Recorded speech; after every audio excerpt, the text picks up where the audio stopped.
espíritos, questão 149 a 151, a alma após a morte.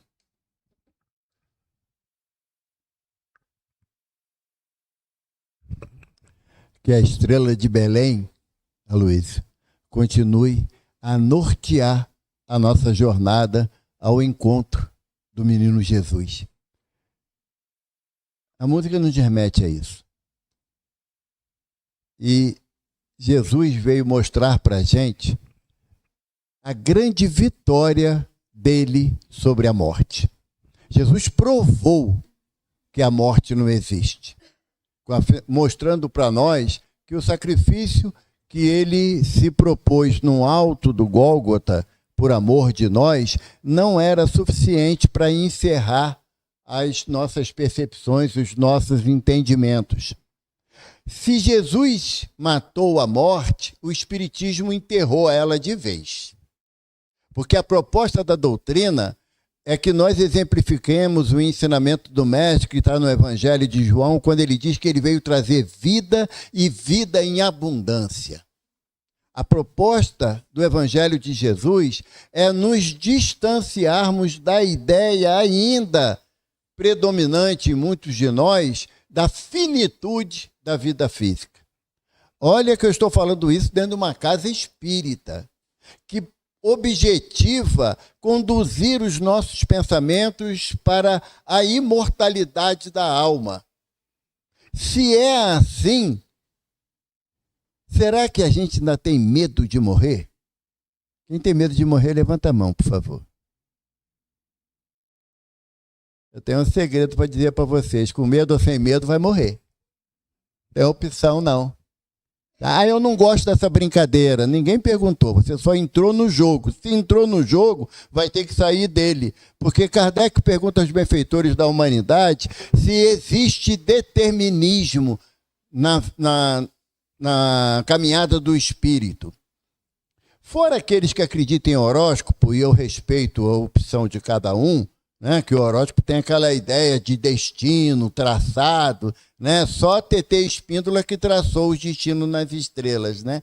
Mas fora isso, mas o que os benfeitores nos alertam? Que realmente nós temos uma destinação. Em relação à vida material, é nascer e morrer. Uma vez que você nasceu, só tem um jeito de sair daqui, é morrendo.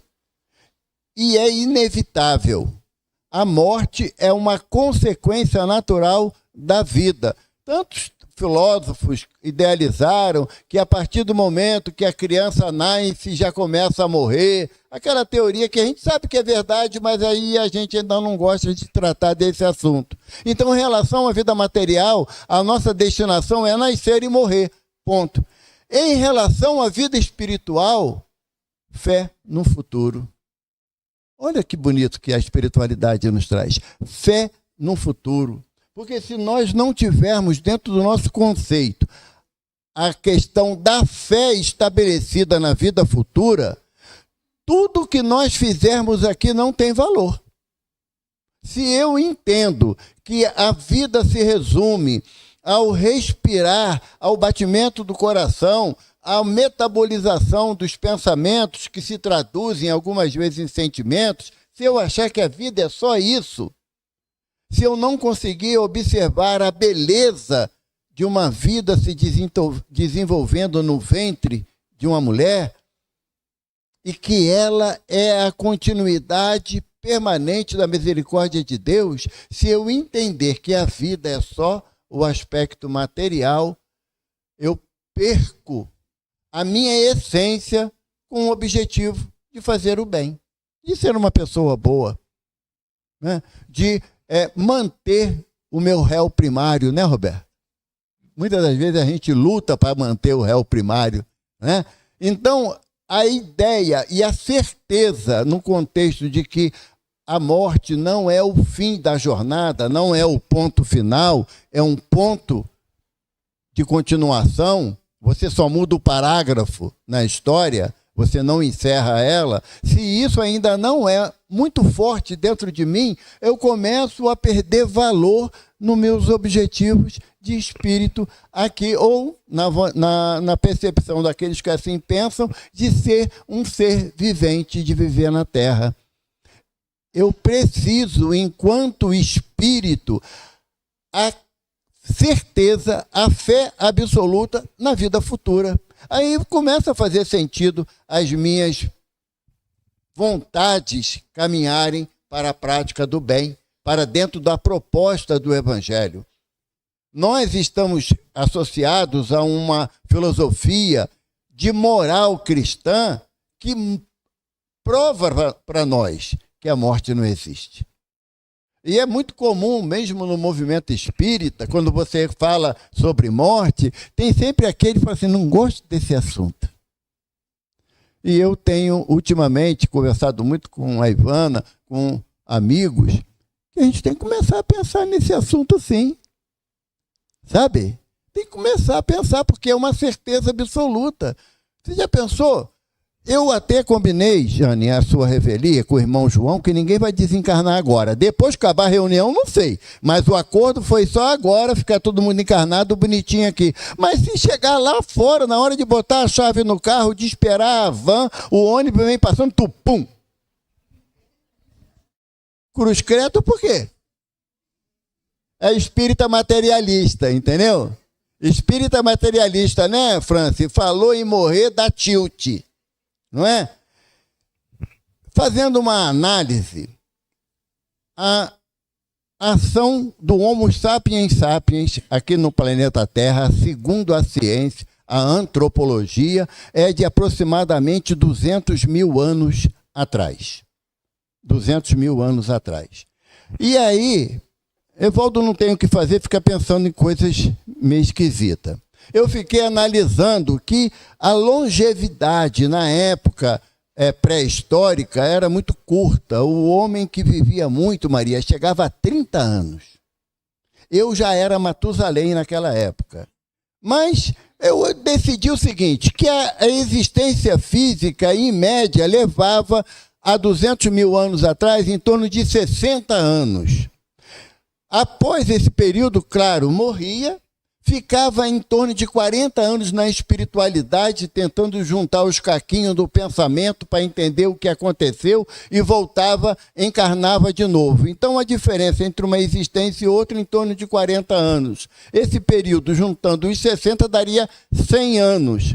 200 mil dividido por 100 dá, se eu não me engano, eu não sou nada bom de matemática, 2 mil existências. 2.000 existências. Viu como é que vocês estão acostumados a morrer? Morreram aproximadamente 2.000 vezes e ainda estão com medo? Tem lógica isso? Se não fosse a lei de preservação, que é aquela que rege os nossos cuidados contra os perigos perceptíveis, não teria lógica ter medo da morte. Né, Leila? Podemos ter vergonha de morrer, é outros 500, porque aí a doutrina ela me dá uma conscientização tamanha que eu sei que após o meu desencarne, eu perdendo o corpo físico, Aloysio, eu perco junto a máscara. E muitas das vezes da hipocrisia. Complica. Porque o que nós analisamos e que a doutrina nos oferece de informações? No livro Nosso Lar, se eu não me engano, no capítulo 13, quando trata da prece do governador, André Luiz sai do pavilhão hospitalar, amparado por Lísias. Quem não leu a obra, eu estimulo a ler. O filme traz uma mensagem bem romanceada que o livro trata com mais profundidade, tá bom? Ou então, quem quiser também, lá no Centro Espírita Casa do Caminho Chico Xavier, toda terça e quinta a gente tem um estudo do Nosso Lar que é transmitido ao vivo pelo YouTube. A Regina que conduz lá, aquela de lá. Levanta a mão assim. Isso. Ela que conduz. E a nossa ideia lá é um estudo aprofundado, não é leitura, sabe? Tanto que a gente está há 2 anos, né, Regina? E já chegamos no capítulo 19. Uhul! né? Mas é um estudo bem metódico, bem paciente. E no livro, André Luiz, saindo do pavilhão hospitalar com Lísias para assistir à prece da governadoria, ele percebe que as pessoas têm um olhar tranquilo e a expressão facial calma, plácida. E André estranha. Todo mundo aqui é feliz? Aí Lísias esclarece a ele: não, André, aqui existe o compromisso de que todos nós devemos pensar no bem. É um compromisso com a governadoria que todos nós devemos pensar no bem. Aí André, representando as nossas questões, André fala assim: mas se alguém pensar no mal? Aí Lísias falou: percebendo a alteração na vibração daquele irmão, nós nos acercamos dele, entramos em prece para que ele volte ao equilíbrio da maioria. Viu? Pensou no mal, ele não fez. É isso que a gente enfrentará quando destituído do nosso corpo físico. Eu não gosto dessa Ivana aqui, só gosto daquela Ivana lá. Tem outra Ivana aqui, gente. Eu não gosto dela. Aí, Ivana, tudo bem com você? Mas em espírito, ela fala assim: Evaldo não gosta de mim, não, a cara dele. A expressão do perispiritual dele. Então, a nossa dificuldade, muitas das vezes, em relação à morte, é essa perda da máscara física que nos encobre nos nossos desejos mais íntimos. Encobre um para o outro, não para a espiritualidade superior. Kardec, pensando nessa dúvida, desse entendimento acerca da morte, ele coloca lá na 149, eu gosto de explicar primeiro, que o Livro dos Espíritos ele é composto de 4 partes. 4 partes. Nós estamos na segunda parte, que é da vida espiritual. Tá? E na segunda parte, nós estamos no capítulo 3, que é da volta do espírito extinta à vida corpórea à vida espiritual. Ou seja, ele está falando daquilo que seremos nós amanhã. Tá bom? E eu sempre proponho pensar com muita seriedade sobre o nosso desencarne. Porque ninguém tem um documento assinado e reconhecido firme por nosso Pai Celestial que só vai desencarnar daqui a 30, 40 anos. Na minha vontade, daqui a 60. Estou show de bola. Quem vai me aturar lá, problema dele, de quem ficar. Já trato bem meus netos por isso, né? Porque os netos, a probabilidade de chegar a 60 anos é grande. As filhas eu já tenho dúvida, mas eu trato bem os netos já na esperança de alguém me tratar. Então, no Livro dos Espíritos, na questão 149, Kardec pergunta assim: o que sucede à alma no instante da morte? O que acontece com a alma? Alma, na definição de Kardec, é a junção do espírito, perispírito e corpo.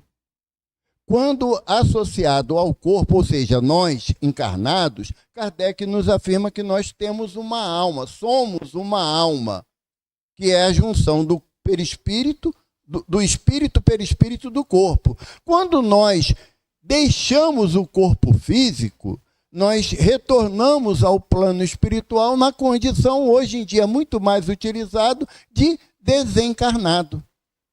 Na época de Kardec, falava alma encarnada ou alma desencarnada. Então, hoje a gente entende que a terminologia alma está mais associada à tradição católica para exemplificar a junção do corpo espiritual com o corpo perispiritual. Mas o que acontece naquele momento exato? Nos valendo da obra de André Luiz, que é um patrimônio de informação que nós temos, que é ainda pouco estudado e analisado, nós temos um livro chamado Obreiros da Vida Eterna. É o 5º livro da série de André Luiz, que ele vai tratar de 5 possíveis desencarnes, sendo que desses 5, só 4 foram concluídos o desencarne, porque um caso em particular, uma irmã recebeu a moratória do plano espiritual superior e permaneceria encarnada por mais 5 anos. Aí a gente que já está ficando meio velho fala assim: só? Só? Né? Moratória de 5 anos termina daqui a pouco, né? Mas para nós, como espíritos imortais, sabemos que 5 anos são uma grande possibilidade de mudança de comportamento e de aplicação da nossa vontade para o bem. Se tivéssemos essa certeza muito arraigada na gente, começaríamos a fazer o bem agora. Porque a única proposta que Jesus nos traz, que nós levaremos para a espiritualidade, é a prática do bem que nós fizermos a quem tivermos oportunidade. E aí, os benfeitores respondem a Kardec. O que acontece com a alma no instante da morte, volta a ser espírito. Simples assim. Volta a ser espírito. Isto é, volve ao mundo dos espíritos de onde se apartara momentaneamente. Eu estava estudando, estava lembrando de um caso do Chico. O Chico dizia, ainda encarnado, que ele pediria a Nosso Senhor Jesus Cristo que ele não ficasse muito tempo na espiritualidade, não. Ele queria, retornando para a espiritualidade, o mais breve possível, reencarnar. E ele pedia, na proposta da reencarnação, que Nosso Senhor Jesus Cristo oferecesse a ele a oportunidade, ele reencarnaria como mulher, para abrigar os 5 piores espíritos do umbral. A gente já quer receber santo, né? Meu filho tem que ser um espírito evoluído. Como o Chico era diferente, tudo com ele é diferente, né? Não é parâmetro para a gente, né, Marília? Mas os 5 piores espíritos ele queria receber como filho, para que quando esses espíritos desencarnassem, soubessem que foram amados por uma mãe. O motivo não era transformar ninguém, não. Era só esses espíritos conviverem com o sentimento do amor de mãe. Interessante, né? E aí, numa mensagem psicofônica dele, através do médium Wagner Paixão, lá de Belo Horizonte, ele falou que Jesus atendeu o pedido dele, ele vai reencarnar novamente como mulher, daqui a 500 anos. Passa rápido. Entende? A visão do espírito é diferente nessa ideia de tempo e espaço. É muito diferente. Para nós, não, que contamos 1 minuto tem 60 segundos, 1 hora 60 minutos e assim sucessivamente. Por isso que nós sempre achamos que dará tempo. Não é amanhã eu faço, depois eu faço. O dia que não existe no calendário divino é o dia depois. Tem segunda, terça, quarta, quinta, sexta, sábado, domingo. Não tem o dia depois. São 7 dias na semana. Então, não vamos deixar para depois o que você pode começar a raciocinar hoje. Porque quando chegar o momento do nosso desencarne, e o desencarne não está estabelecido termos de idade. Não está estabelecido. Crianças desencarnam e pessoas idosas chegam a 100 anos. Então, não tem um parâmetro dizer que a maioria das pessoas desencarna com quantos anos você tem, Max? É com 62. Não é não? Já pulou fora? Já, né? É inevitável, gente. Nós temos que pensar nessa realidade. E como eu vou me ver, Roberto? Como espírito desencarnado. Como eu vou me ver? Diz a história de muitos casos de quase morte, que no momento extremo dessa possibilidade de separação, o espírito relembra todos os seus pensamentos, Sônia. Todos. E aí o Haroldo Dutra Dias, um palestrante muito conhecido, ele diz que quando a gente desencarna, Carlos, escuta só, quando a gente desencarna, numa parede desse tamanho aqui, Julinha, aparece todas as mensagens do WhatsApp, até aquela que tu apagou. Só que o auditório está cheio. Inclusive daquelas pessoas que você não gosta. Todas as... Por quê? Porque o nosso pensamento vira translúcido. Translúcido. Tudo que você pensa, os outros espíritos que estão na mesma faixa que você, veem. se você pensar no bem, quem está na faixa do mal não percebe o pensamento de quem está no bem.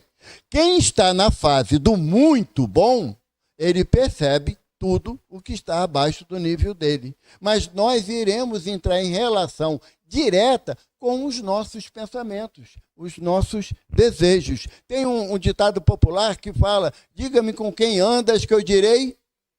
Doutor Bezerra mudou. Veio ajudar a gente, facilitou muito a gente, muito mesmo. Sabe, o Marli? Ajudou muito. Doutor Bezerra falou: diga-me o que pensas que eu direi com quem tu andas.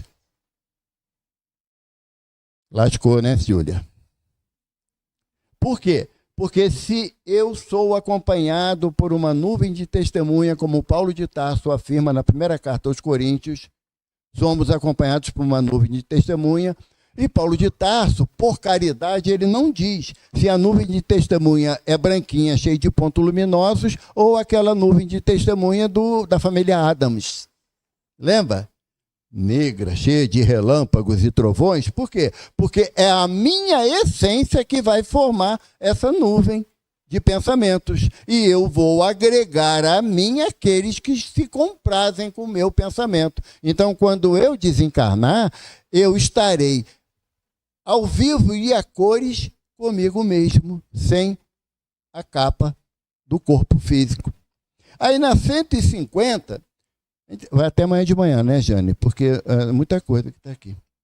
A alma após a morte conserva a sua individualidade? Sim, jamais a perde. Que seria ela se não a conservasse? Hoje a gente no café da manhã conversando, Ivana me fez 350 perguntas sobre isso aqui. E eu acertei uma só, o restante foi no Chutágoras mesmo, né, amor?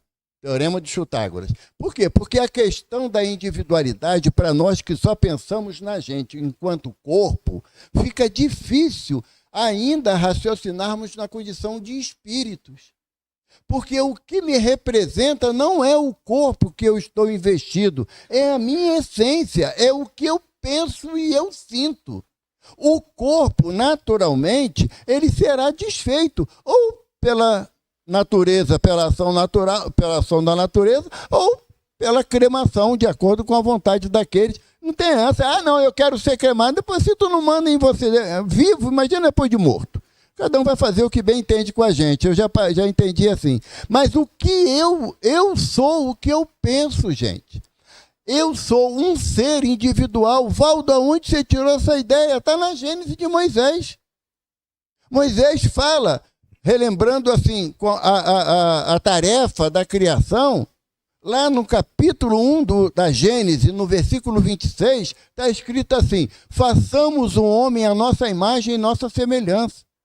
Se o homem foi criado à imagem e à semelhança da esfera superior, representando a figura divina, ele é simples e ignorante.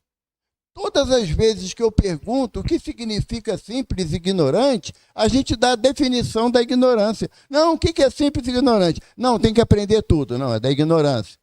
Ele tem que praticar o bem. É da ignorância. Quando não fazemos o bem, somos naturalmente autores do mal. Não tem meio termo. O simples é um ser único. Um ser único. Não existe duas pessoas. Nós já passamos da fase da alma gêmea, né? A gente sabe que tem alma algemada, né? Mas gêmea não existe. Escutou? Não adianta você olhar para Roberto com essa carinha boba. Tá? Não existe alma gêmea. Por quê? Porque não tem. Eu costumo dizer, metade da laranja é Fábio Júnior. Tá? Em relação à criação divina, nós somos seres únicos. E não existe a possibilidade da minha evolução estar proporcionada à minha esposa ou dela a mim. Não, cada um caminha com seus próprios pés. Então, quando os espíritos dizem que temos a nossa individualidade, a gente pensa que em corpo físico. E quando retornamos à espiritualidade através do fenômeno da morte, entramos em desespero, literalmente, de ver o corpo se dissolvendo, sendo consumido pelos vermes. A gente entra em desespero, não é, Mário? Viu? Mário lembra, né, Mário? Daquela vez nós dois, fugindo do cemitério. Né? Não. Tá bom? Nós, essa consciência da nossa individualidade como espíritos imortais, dissocia a gente da questão do corpo físico. Temos que pensar assim. Somos adeptos de uma doutrina que nos faz raciocinar como espíritos e não como o que vai ser da minha esposa quando eu morrer. Livre, se Deus quiser. Porque até que a morte os separe. Sabe? Tem gente que quer desencarnar e correr atrás do prejuízo do outro lado, vira obsessor, não vira companheiro.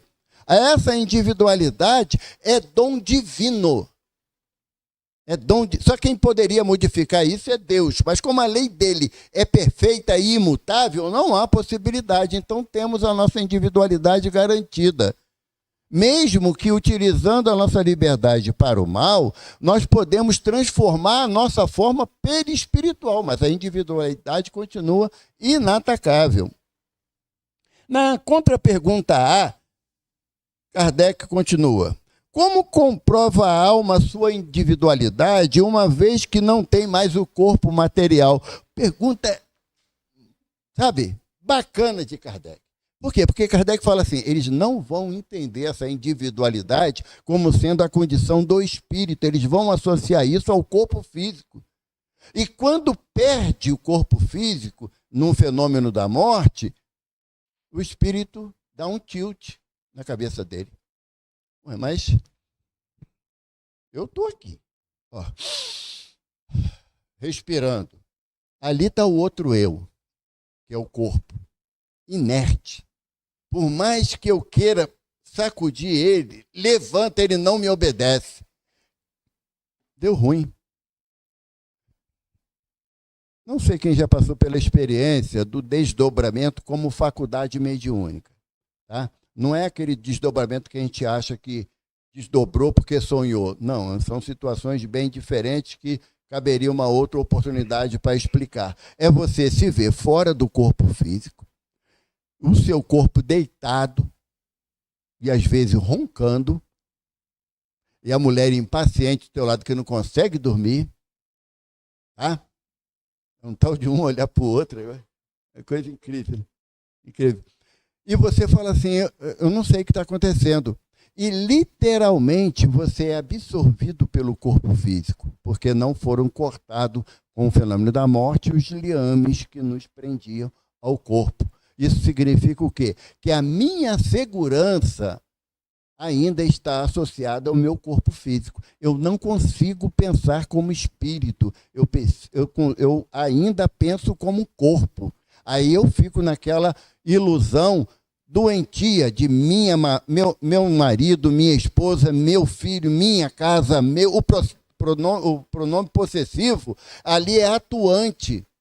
É atuante. Emmanuel fala para nós que o grande barato para a gente, a grande oportunidade que nós temos é transformar, sair do pronome possessivo meu para o nosso, até que eu consiga chegar no eles. Quando muitos espíritos trazem a percepção para a gente que, ao deixar o corpo físico, ele se preocupa com aqueles que ele pode continuar ajudando. No livro Obreiros da Vida Eterna tem um caso que é o desencarne de Dimas. Vocês podem botar no YouTube, que tem até uma encenação. A parte mais bonita do livro para mim é essa. Dimas, um espírita trabalhador ativo da Seara, ele entrou num processo final de desagregação do corpo físico, porque lá atrás, Kardec pergunta o que é a morte. A morte é a degradação, mas não é a diluição do fluido universal que alimenta o corpo através da presença do espírito. É a sensação dos fluidos espirituais. E aí, Dimas, naquele sufoco, porque a esposa chorava ao seu lado, sabendo que o momento era grave, aí André Luiz, junto com, acho que é Jerônimo, mas não tenho certeza, o benfeitor, ele propõe um passe em Dimas para aquela melhora da morte, que a gente hoje em dia já não se engana mais, né? Fulano está bem, melhorou, de repente melhorou. Daí, daqui a pouco você sabe que vai ligar pedindo os documentos, né? Isso aí já é comum. Aí, eles deram um passe em Dimas, Dimas deu aquele suspiro profundo, olhou para a esposa e falou: meu amor, vai descansar. Já está a noite toda velando aqui na cabeceira, estou melhor, vai descansar. E ela, aceitando a proposta, sai do quarto de Dimas, vai para o quarto dos filhos. E aí, o benfeitor do livro fala assim para dois irmãos, uma irmã e um irmão: vai com ela para mantê-la ligada ao corpo físico no momento do sono, para que não venha aqui. E aí, ele fala para André, Dimas estava numa agonia muito grande, íntima, e fala, ele deseja fazer a última prece. Vamos ajudá-lo. Deram um passe nele, um reforço fluídico nele, e aí é a parte mais linda. Dimas, relembrando o momento de Jesus à cruz, ele fala: Senhor, no momento extremo da tua partida da terra, diante da ignomia da humanidade, tu tivestes ao teu lado a tua mãe. Permita, Senhor, que eu também receba a visita desse anjo que me deu a oportunidade dessa existência. Aí narra André Luiz que uma forma luminosa foi se condensando, aí aquela figura da mãezinha de idade já avançada, a roupinha típica das donas de casa da época, e ela diz: eu sou a mãe dele, posso ajudar? Aí Jerônimo olha para André e fala: ele estará em boas mãos, vamos embora. E aí iniciou o processo de desencarnação. E Jerônimo fala: quando voltarmos ao amanhecer do dia, cortaremos o último laço que liga o corpo ao espírito. E passou a noite, voltaram, e aí os técnicos responsáveis pelo desligamento, André Luiz diz que a mãezinha de Dimas estava sentada com o perispírito dele dissociado do corpo, mas ainda um pouco embaçado, no colo dela. Quando eles cortam o último liame, ele abre o olho e fala: mãe. Não relata sofrimento, sabe? Não relata, é doloroso esse momento. Nenhum espírito, na literatura espírita, fala que sofreu no momento do desencarne. Nenhum. E Kardec pergunta isso mais adiante aos benfeitores, se o espírito sofre a ação, o momento da morte. Eles dizem que não. A matéria, sim, passa pela dificuldade desse desligamento. O espírito em si, não. Na Revista Espírita tem um relato de senhor Sanson. Ele tem mensagens ditadas no Evangelho. E ele, senhor Sanson, era membro da Sociedade de Estudos Parisienses. Ele enfrentou uma doença, um câncer, por 10 anos, com dores muito intensas. E ele, já no final da jornada dele, ele pede a Kardec que traga um tabelião. Kardec, não sabendo o motivo, chamou um amigo, que era tabelião, e Sanson pede para ser, ele narra uma vontade dele, que ao fazer a passagem, ao desencarnar, que ele possa ser evocado na primeira oportunidade por Kardec em uma reunião de intercâmbio. E lavrou isso em cartório. Sanson, na noite seguinte, desencarna e Kardec comparece ao velório com mais 2 amigos da Sociedade de Estudos Espíritas de Paris. E quando ele estava, Kardec, na sua prece de agradecimento àquele corpo que abrigou aquele amigo de tantas jornadas, né, naquela prece silenciosa, uma senhora sentou-se e, com um braço apoiado sobre a mesa onde estava o corpo, começou a escrever. E, ao terminar, ela entregou a Kardec, no velório. E a mensagem é assim: eis-me aqui como prometido. e não sofro mais as agruras da doença que vitimou o meu corpo, a quem agradeço a Deus o tempo que abrigou esse espírito necessitado. É mais comum do que a gente pode imaginar. Quem participa em reunião mediúnica, em atividades de prática mediúnica, tem 350 mil informações e exemplos a dar. Nós cremos numa doutrina trazida por Jesus de amor. A proposta de Jesus é o amor. O Consolador, o primeiro Consolador prometido é Jesus, que veio nos ensinar um Deus de amor, que até então conhecíamos um Deus de vingança, de guerra, de castigo, de punição. Jesus veio nos trazer, como ele falava, Abba. Abba é papai em aramaico. Sabe, a proximidade que Jesus deseja que nós tenhamos com Deus é de uma consciência plena do amor dele por nós. E quem ama não faz sofrer. O amor que Deus oferece a gente é um amor, como diz Jesus, cheio de vida. E não com um período de 60, 70, 80, 90 anos, não importa. O período que nós passamos na experiência física deve servir para o nosso despertamento acerca da vida espiritual. Ah, Evaldo, é muito ruim sepultar. Eu escuto às vezes isso, eu confesso que eu às vezes até faço uma brincadeira indevida. Ah, não, enterrei meu pai em tal lugar. Como assim? Você é espírita?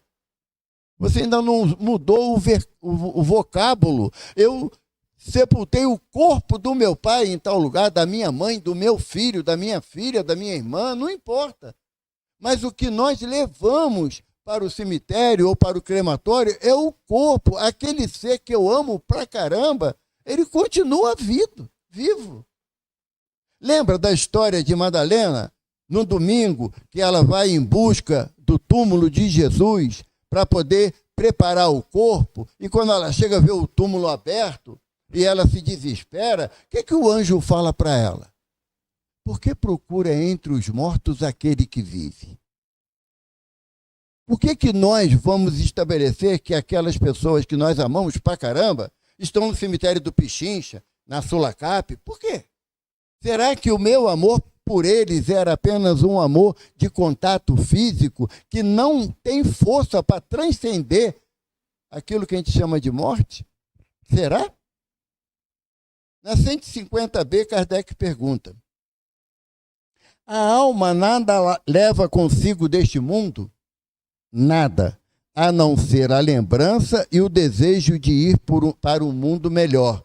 Isso aqui ele está falando de um espírito equilibrado, consciente, não é Evaldo, tá? Lembrança cheia de doçura, aí falou da gente, ou de amargor, conforme o uso que ele fez da vida. Quanto mais pura for, melhor compreenderá a futilidade de que deixa na terra. Sabe? Síndrome da Gabriela, nasci assim, cresci assim, vou morrer assim, vou voltar para o umbral assim. Não muda. Você acha que você não mudando naquelas percepções radicais que você tem, que você vai para o nosso lar está muito carente de padrão de comportamento. Sabe? Muito carente. O que me faz crer que eu vou para um lugar melhor se eu não mudo os meus conceitos. Se aquilo que eu estabeleci como verdade, mesmo que faça outra pessoa sofrer, eu tenho que manter de forma inatingível. E olha que eu estou falando numa casa espírita que não tem ninguém fisicamente nos visitando. Já pararam para pensar nisso? André Luiz fala para a gente no livro Coragem, um trecho de uma mensagem, ele diz que aquele que é detentor de 5 minutos de conhecimento do Evangelho já tem elementos para mudar a sua conduta. 5 minutos. Imagina eu com 50 anos. E não mudo? Eu sempre digo que a culpa é do outro. Não, eu queria ser uma pessoa melhor, mas Marisa não me deixa. Como eu posso determinar que ela não deixa? Ou então que ela quer ser a pessoa melhor, mas o Marco não deixa. Ele não está aqui, eu posso falar. Se ele tivesse, ele ia falar, ela que não deixa eu ser melhor. Né? Nós colocamos muitas das vezes na mão do outro aquilo que depende de mim, de nós.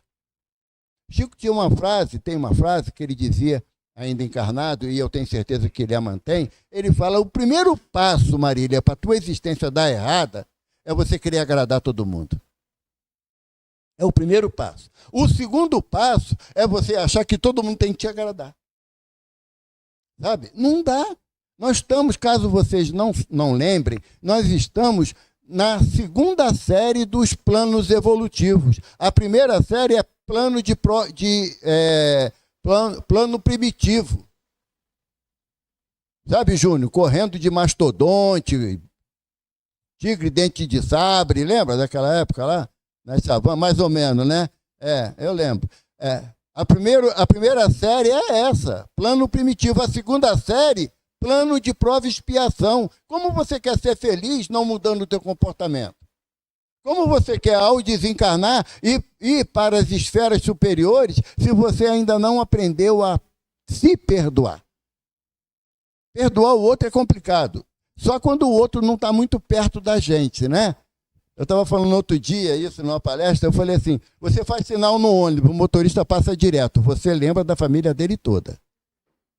Aí no dia seguinte você faz o sinal, ele para. E você dá bom dia.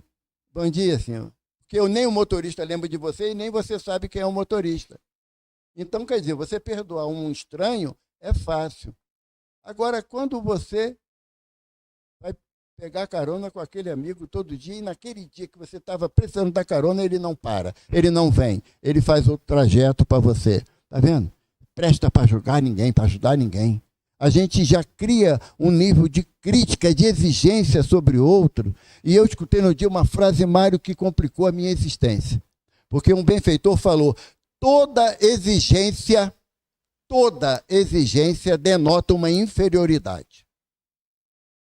Ele não falou assim, algumas exigências, né, é ruim. Não, toda. Ele generalizou. Olha, você tem que fazer desse jeito porque é assim que eu quero.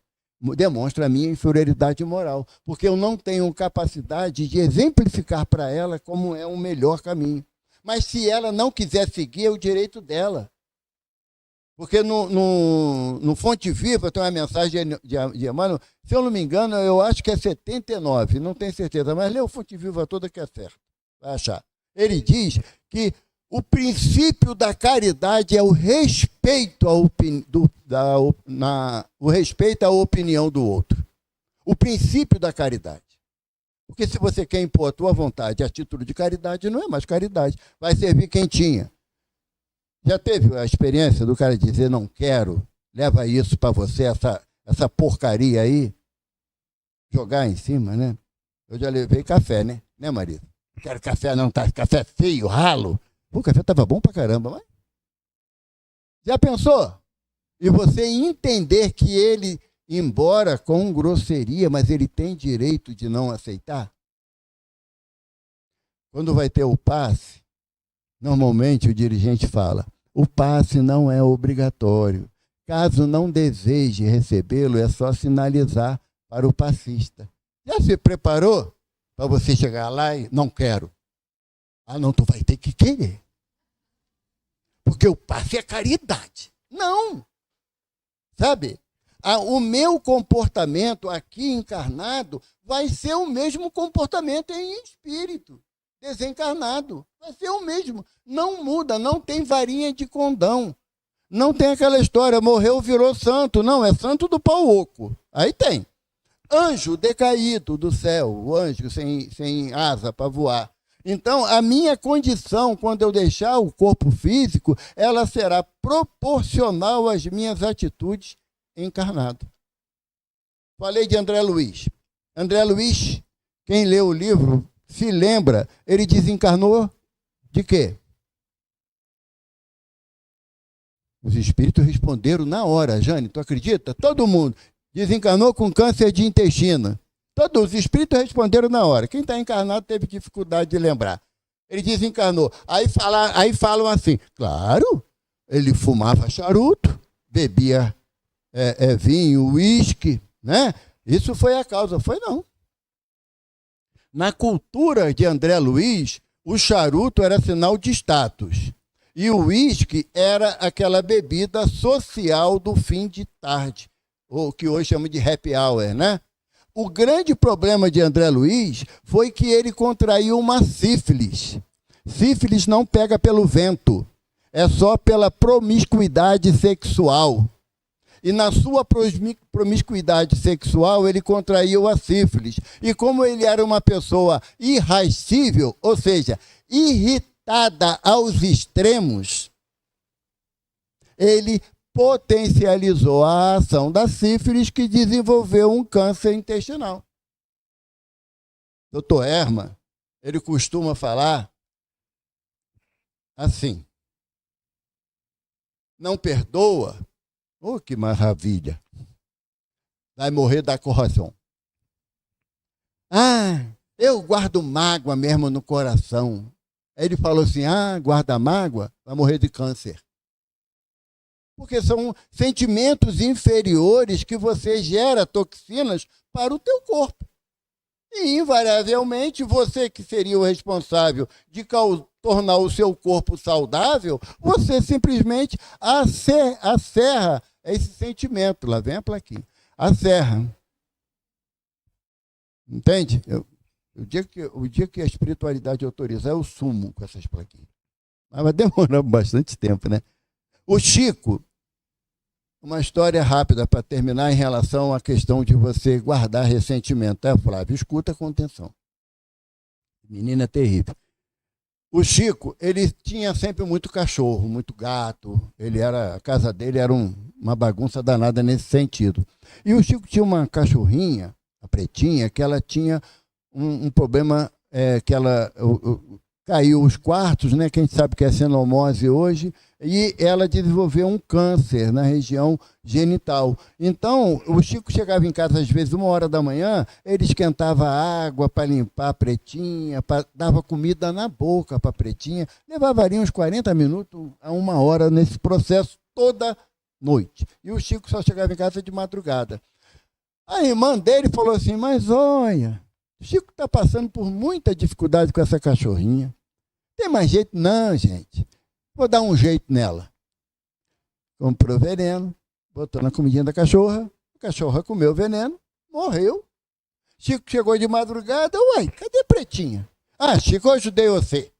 Acabei com o sofrimento dela, dei veneno para ela, enterrei lá no fundo do quintal. Chico ficou numa tristeza, não falou nada. Foi pro quarto dele, não quis nem jantar. Ô, Chico, a sopa tá quentinha, cara. Não. Foi pro quarto. Curti lá a dor dele. Passado um mês, Emmanuel aparece para ele e fala assim: Chico, vamos ter que interromper o processo da psicografia dos livros que estamos fazendo. Na época estava na série Fonte Viva, na década de 50. Ele: uai, seu Emmanuel, por que já acabou? Ele: não. A mágoa que você guarda no peito está impedindo a minha ação para as mensagens que eu preciso passar por você. Aí ele falou: mas seu Emmanuel, eu estou triste mesmo por causa da cachorrinha que a fulana matou. É, Chico, mas você tem um jeito de resolver isso. Qual, seu Emmanuel? Você vai descobrir qual o presente que ela deseja ganhar. Seu Emmanuel, ela mata meu cachorro, tem que dar presente a ela? Chico, a ideia é de Jesus, não é minha. Se teu irmão te injuria, te calunia, deseja o teu mal, ora a Deus por ele. É Jesus que orientou. Ele: ah, meu Deus, não pode contrariar Jesus, né, seu Emmanuel? Não, não deve. Poder pode, mas não deve. E Chico sabia que ela queria uma máquina de costura overlock. Tem a mínima ideia do que seja isso, mas o texto está lá, no livro 30 anos com Chico Xavier. E aí ele foi para Belo Horizonte, né, de Pedro Leopoldo para Belo Horizonte dava 35 quilômetros. Ele foi para Belo Horizonte, conseguiu comprar a máquina. Ele diz que ele parcelou em três reencarnações a máquina, porque para poder pagar tudo. Alugou um carro lá em Belo Horizonte e levou a máquina até Pedro Leopoldo. Quando ele tira a máquina do carro, que a irmã veio e os olhinhos dela brilhou. e falou: meu Deus, que homem bom é você. Chico foi e deu um beijo no peito do Chico. Quando ela deu o beijo, caiu uma máscara, uma cosma preta do peito dele e brilhou uma luz. Aí Emmanuel falou: isso é o perdão, Chico, que ela está te pedindo. Sabe? É o nosso processo. Não há meios de eu pedir perdão a quem quer que seja se eu não me perdoar primeiro. Porque o mestre diz que é amai-vos amai o próximo como a mim mesmo. Então, o processo da nossa existência física, ela está traçada como determinante o seu término com o momento da morte. Mas nós não morreremos. Aqueles a quem amamos não morrem. Ah, Valdo, mas eu não vejo, eu não escuto, eu não percebo. Mas não é o fato de não perceber, não ver, não sentir que não existe. Você vai no aeroporto, vê um avião subindo. Aquela barulheira, o avião vai. Daqui a pouquinho o avião some da tua vista. Pelo fato de ter sumido da sua vista, ele deixou de existir? Então, assim são os nossos amores. E assim seremos nós. Espíritos vivificados porque Deus nos ama. Graças a Deus.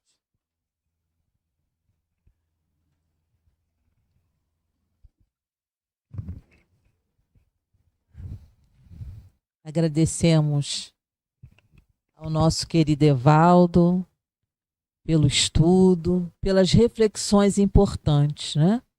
Que a gente sempre fala que é um treinamento. E para treinar, a gente precisa ter consciência da realidade, né? Então, agradecendo ao Evaldo, agradecendo aos nossos companheiros que estão nos seus lares, nos hospitais, nos acompanhando pelas redes sociais. Nós, nesse momento, vamos entrar na vibração do passe. Que a gente possa elevar o nosso pensamento, pois entendemos que é a nossa fonte de ligação com Deus, com os planos superiores, para nos prepararmos, para estarmos receptivos. O médium fará a parte dele, os espíritos também, pois se faz necessário a nossa atuação, com o nosso pensamento pacificado, com o nosso coração em harmonia, para recebermos as vibrações do passe. Que possamos iniciar o passe.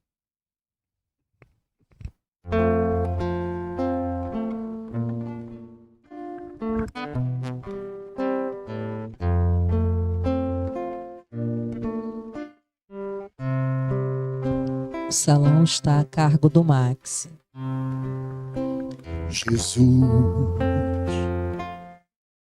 tanto tempo já se passou e ainda estamos aqui a repetir velhas lições em nosso olhar, a mesma dor. Jesus, hoje ainda no monte estás, esperando por nós, e a tua voz ainda está no ar, perfume a imensidão. Mestre,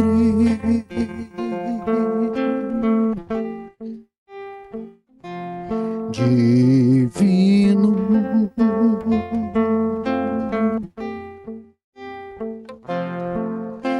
acende em nós a imensa luz